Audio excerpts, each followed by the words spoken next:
Bible कहती है कि जो कुछ हम प्रार्थना में विश्वास से प्रभु से मांगेंगे प्रभु हमें देगा। यस, प्रभु कहते हैं कि हम प्रार्थनाएं तो करें लेकिन विश्वास से मांगे। पर विश्वास है क्या? विश्वास हम कैसे प्रभु को दिखा सकते हैं? हम कैसे प्रभु को विश्वास के द्वारा प्रसन्न कर सकते हैं? Praise the Lord everyone. मैं तान्या वर्मा आज आपके साथ एक छोटी सी कहानी को बांटना चाहती हूँ, जिसके द्वारा हम सीखेंगे कि हम प्रभु को विश्वास कैसे दिखा सकते हैं, कि विश्वास का असली मतलब क्या है। हालेलुया। तो आइए सुनते हैं इस कहानी को। एक छोटे से गांव में 2 किसान रहते थे। दोनों किसान बहुत ही मेहनती थे और वो खेती बाड़ी के द्वारा अपने परिवार का पालन पोषण करते थे।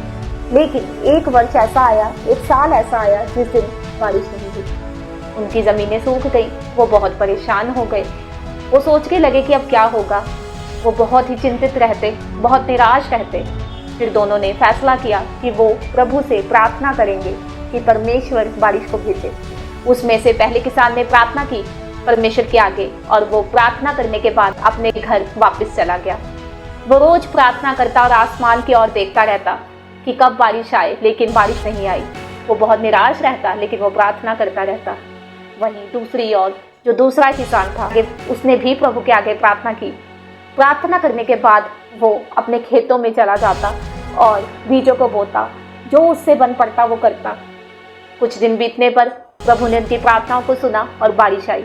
जब बारिश आई तो वो किसान जिसने अपने खेतों में काम काज किया था, बीजों को बोया था, उसकी फसलों पे वो बारिश का पानी पड़ा और उसकी फसलें हरी भरी हो गई।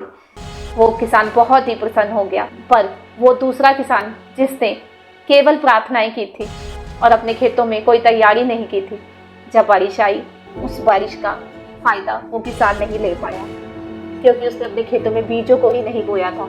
वो सिर्फ इंतजार ही कर रहा था कि जब प्रभु उसकी प्रार्थनाओं को उत्तर देंगे तभी वो आगे स्टेप लेगा।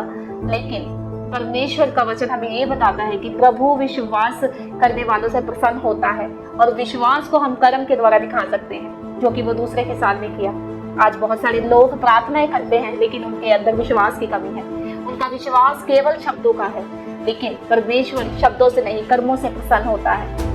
बाइबल बताती हूँ, जब परमेश्वर ने अब्राहम को आशीष देनी थी तो परमेश्वर ने अब्राहम से कहा तो अपने देश को छोड़ के चला जा। अब्राहम ने इंतजार नहीं किया, अब्राहम ने प्रार्थना नहीं की, प्रभु मुझे बताए मैं कौन से देश जाऊँ। प्रभु ने अब्राहम को ये बात बोली कि तू उस देश को छोड़ के चले जा। उसने अपना सारा सामान पैक किया, अपनी पत्नी को दिया और वो उसी वक्त घर से निकल गया। उसके बाद प्रभु उसको बताते रहे, स्टेप बाय स्टेप बताते रहे, और परमेश्वर ने उसको जो परमेश्वर ने उसके साथ वाचा बांधी थी, प्रभु ने उसको बुढ़ापे में बेटे की आशीष दी। इसहाक के साथ प्रभु ने उसको ब्लेस किया, क्योंकि अब्राहम ने अपना विश्वास कर्मों के द्वारा दिखाया। आज बहुत सारे लोग प्रभु से प्रार्थनाएं करते हैं लेकिन उनकी प्रार्थनाएं सुनी नहीं जाती, क्योंकि उनके विश्वास की कमी है। अपने विश्वास में कर्मों को लेके आइए, ताकि जब आप प्रभु से प्रार्थना करें, प्रभु आपके कर्मों को देखे और प्रभु आपके रास्तों को सीधा करेगा, प्रभु आपके रास्तों को निकालेगा और प्रभु आपकी प्रार्थनाओं का उत्तर आपको देगा। हालेलुया। सबको जानना सीखे।